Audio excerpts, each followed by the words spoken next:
지난화에서는 드디어 주연이가 강한 목장에서 두 사람이 한 키스를 기억해냈습니다. 다음 화에서는 우선 주연이와 수정이가 탈의실에서 나와 투닥거리는 모습이 연출될 예정입니다.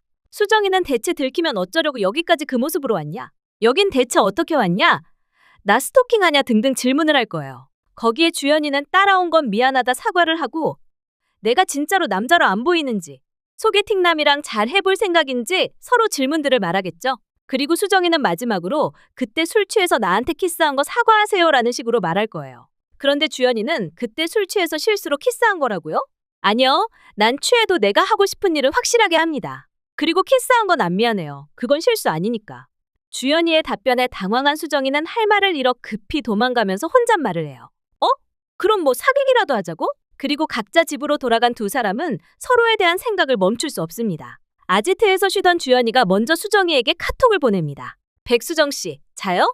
카톡을 받은 수정이는 눈을 질끈 감고 이불을 뒤집어 쓰면서 고민에 빠집니다. 난 연하도 싫고 특이한 취향 있는 것도 진짜 싫은데 그런데 자꾸만 이 남자가 좋아지는 건 왜일까요?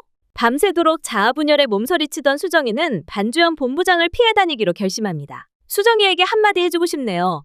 수정아, 그거 사랑이야. 아무튼 몸에서 멀어지면 마음에서도 멀어진다고 철석같이 믿으며 피해 다니는 수정이. 그리고 주연이는 자꾸 나를 피하는 수정이가 신경 쓰입니다. 왜 자꾸 피하는 거지? 한편 수정이에게 자냐고 문자를 보낸 주연이는 답이 오지 않아 이상합니다. 자는 건가? 그런데 아침이 되어도 답이 없는 상황. 주연이는 서재에서 핸드폰이 잘 안 통하는 것 같아 가사관리사에게 도움을 요청합니다. 자기 집에 핸드폰 전파가 잘 안 통하는 것 같으니 인터넷 연결 좀 확인해달라고 하겠죠. 인터넷 연결을 확인하고 전파가 잘 통하는지 확인한 가사관리사는 꽁꽁 닫혀있는 서재에 이상한 낌새를 느낍니다. 서재? 거기 뭐가 있길래? 이를 그대로 정 회장에게 보고하고 정 회장은 확인하러 주연이의 서재로 향합니다. 꽁꽁 숨겨둔 서재를 확인한 정 회장. 또다시 아들을 잃은 슬픈 감정을 분노로 표출합니다. 여기 이거 다 버려요. 주연이의 아지트였던 서재는 정 회장의 지시로 텅텅 비어버리게 됩니다. 주연이는 권인경 실장에게 서재에 일어난 모든 내용을 보고받습니다. 그리고 회장님께 직접 또 한 번 모진 말을 듣습니다. 내 아들의 자리를 대신한다더니 너 같은 놈을 믿었다니. 내가 실수했구나. 난 너 같은 손주 둔 적 없다. 언론 발표는 없던 것으로 하마. 그리고 본부장 자리도 이제는 맡길 수 없다. 정 회장은 지금까지 해왔던 것처럼 주연이에게 모진 말들을 거르지 않고 쏟아냅니다. 자기 아들을 잃은 원망을 모두 쏟아내겠죠.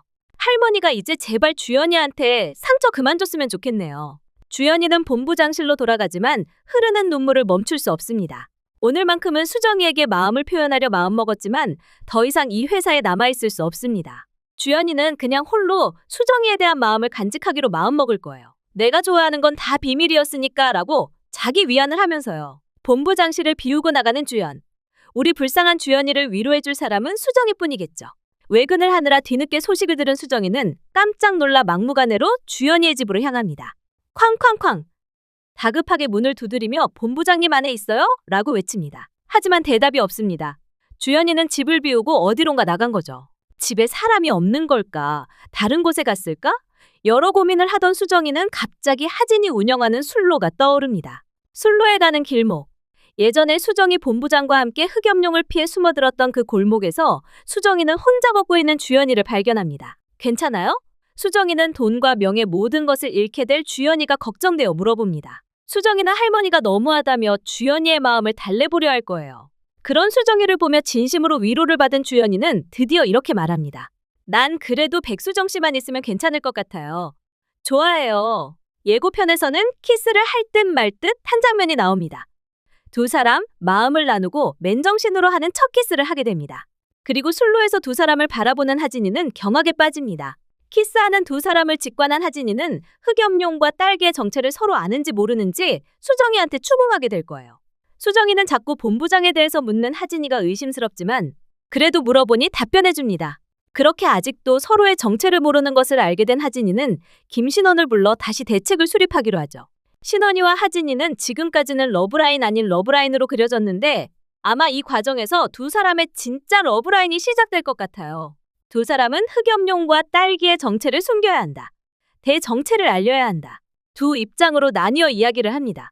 신원이는 주연이는 진짜 자기를 알아보는 사람을 원하고 흑염룡과 딸기일 때 둘이 분명 서로의 존재 자체를 좋아했었다. 흑염룡도 주연이의 진짜 모습 중 한 부분이니 서로 알 수 있게 해야 한다. 그리고 하진이의 주장은 아무래도 하진이 캐릭터가 이혼녀이다 보니 하진이는 결혼, 연애는 결국 부질없는 것이다. 사랑은 한때이니 지금 두 사람이 좋으니 끝까지 숨겨주자라는 입장일 것 같습니다. 이렇게 갈리는 입장으로 토론하게 될 것 같아요. 이 과정에서 서로 사랑에 대한 견해와 철학을 공유하고 하진이가 신원이를 다르게 보아 두 사람이 벽을 허물고 가까워지는 상황이 펼쳐질 것 같습니다. 다음 화부터는 이렇게 주인공부터 서브라인까지 본격적으로 사랑에 빠지게 되는 달달한 전개가 시작될 것 같은데요. 우리 주연이가 할머니한테 상처받아서 마음고생하는 장면도 그려질 겁니다. 우리 염룡이 너무 상처받지 말았으면 좋겠네요. 이제부터 주연이와 수정이의 본격적인 로맨스, 사랑의 감정들이 시작됩니다. 전개가 빠르게 진행되는 드라마다 보니 다음화가 어떻게 진행될지 더욱더 궁금해집니다. 그럼 지금까지 다음화 내용 예상해봤습니다. 영상이 마음에 드셨다면 구독 한 번만 눌러주세요. 구독하고 저랑 드라마 같이 보면 더 재미있을걸요? 지금까지 다음화 알려줌이었습니다. 감사합니다.